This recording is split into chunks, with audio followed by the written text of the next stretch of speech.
Buying the iPad Pro was the best decision I've ever made. It's absolutely my favorite device ever to exist, but here I am making this video warning you not to buy one. Honestly, it feels really weird making this video because it honestly breaks my heart. I love everything about this device, but despite all that, I honestly cannot recommend it because it has one major issue, and if Apple fixes that issue, it can go all the way from a very niche, low value for money product to this amazing device that can literally beat any device out there. Now, if you know anything about the iPad, the hardware itself is not the issue. This iPad is the 2020 version, it's the A12 I think, but every time I look at this thing I'm like, this is impossible. How can a device this thin have all these capabilities? Because it can be a phone, it can be a tablet, and it can turn itself into a computer. It was such a shocking moment for me to have all these capabilities in such a thin device. So never mind the new iPad that has the M4, such a powerful chip in such a thin form factor, and you can literally do anything on it. Big beautiful screen, insane speakers, you can play any games no problem. You can get any work done, either professional or academic, and not just get things done but actually enjoying the process, because this iPad makes everything more fun. And you can see it in my old videos. I kept on defending the iPad because it was just the perfect fit for me. But regardless of all that, I have to be very objective here, and because of the issue that we'll talk about in a minute, I just cannot recommend it. Because over time, as I started uploading more and more videos to this channel, obviously the channel grew and I grew as well, and as a consequence of that, my editing skills also started to grow. And I was using LumaFusion at the time on the iPad, and I had a video on LumaFusion as well, and you could tell I was defending LumaFusion. I was like, it can get things done, but it's just not as flexible as like Final Cut or Premiere Pro. But I knew it had limitations, and I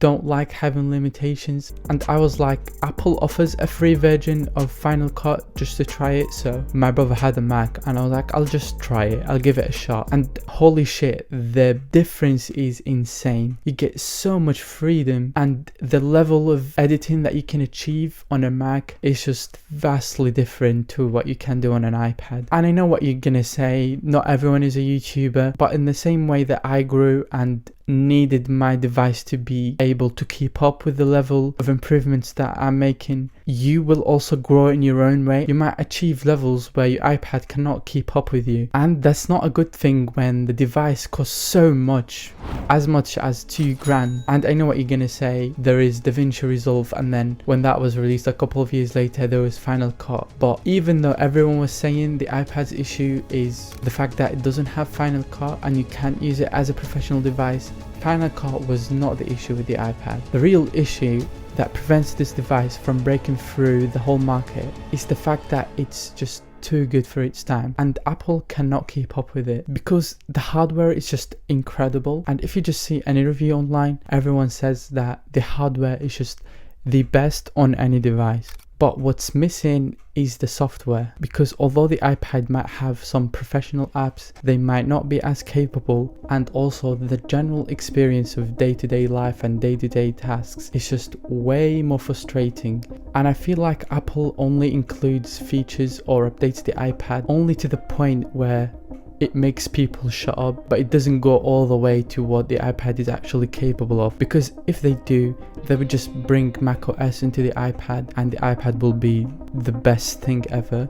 So why would anyone buy the MacBook? So this interference between the Mac and the iPad is the major issue, because if Apple didn't have the Mac, the iPad would have everything it needs. So I think the next big step for Apple is merging the two devices together to make this hybrid insane device that can have the benefits of the iPad hardware. We can use touch and pen and everything you want with a good form factor, with the amazing macOS experience. But let's be real, this requires insane level of engineering that Apple will probably take decades to make, because they didn't even make a foldable phone, where Samsung has done that like ages ago.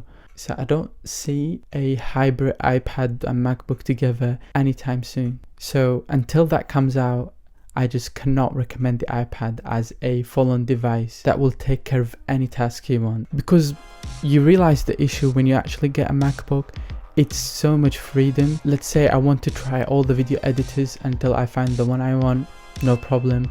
Suddenly you want to develop an app, you can open Xcode and start programming. Let's say I want to install an AI locally on my laptop and generate endless images. You can do that. Let's say I want the full version of Photoshop to do some high-level thumbnail editing. You could do that. Let's say you're working with really niche files extensions. Guess what? You could do that on Mac, but all these tasks maybe can be done on an iPad, maybe not, and if they can be, they're just much more frustrating. So when I say I don't recommend it, I mean, like, for the vast majority of people, it's just not a good option to invest in, especially given the price, because it's $2,000 if you want to buy all the accessories when you can get much more functionality for half the price or even less. But there will be a very small percentage out there, like myself a few years ago when I was using the iPad for college and a bit of freelance work here and there, or if you're somebody who just wants the best experience and doesn't really care about the money at all, sure, go ahead. But my recommendation is that buy a regular iPad or an iPad Air and enjoy the normal iPad experience. Just use it as a tablet, but I don't know, media consumption, taking some notes with the Apple Pencil, playing a few video games, or using it to edit some photos on Affinity Photo or Lightroom. Just know it's not going to replace your computer. That's my point. And just know that it's not me who's saying that, it's Apple themselves, because if the iPad was fully capable of everything, they would not sell the Mac. And if you want to know why I regret switching to the Apple ecosystem, click on this video here, and thank you for watching.